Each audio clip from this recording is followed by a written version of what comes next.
मलाई अस्ति एकजनाले भन्दै थियो तँ भर्खरको 22 वर्षको त भइस्, के अनुभव गरिरहेको छ जिन्दगीको, केही पनि थाहा छैन तँलाई।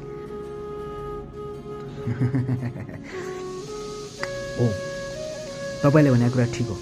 म भर्खर 22 वर्षको भएँ, मैले खासै धेरै कुराहरू अनुभव गरेको छैन। आई एम एक्साइटेड, गर्न बाँकी नै छ।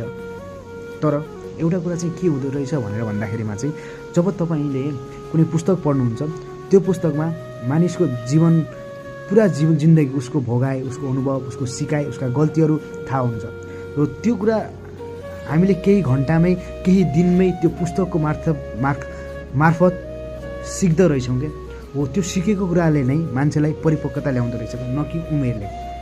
त्यस कारणले परिपक्वता भन्ने कुरा तपाईँको उमेरले होइन, उमेरले भन्दा पनि तपाईँले कति सिक्नुहुन्छ, कति चाँडो सिक्नुहुन्छ भन्ने कुराले चाहिँ निर्धारण गर्दो रहेछ होइन। त्यस कारणले कोही मानिस हेर्नुहोस् त, उमेर उसको 50-60 अथवा मर्न लागे जस्तो वृद्ध हुन्छ, बड्ड हुन्छ, उसको कुरा बच्चा बच्ची जस्तो हुनसक्छ क्या, उसले केही पनि नसिकेको हुनसक्छ क्या। तर कोही मानिस सानो उमेरमै उसले धेरै कुरा सिकेको, जानेको, बुझेको हुनसक्छ विभिन्न माध्यमबाट, जस्तै मैले पुस्तकबाट भने।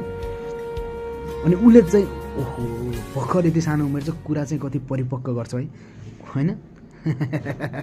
परिपक्व भन्ने कुरा उसको सिकाइले निर्धारण हुने हो, न कि उमेरले।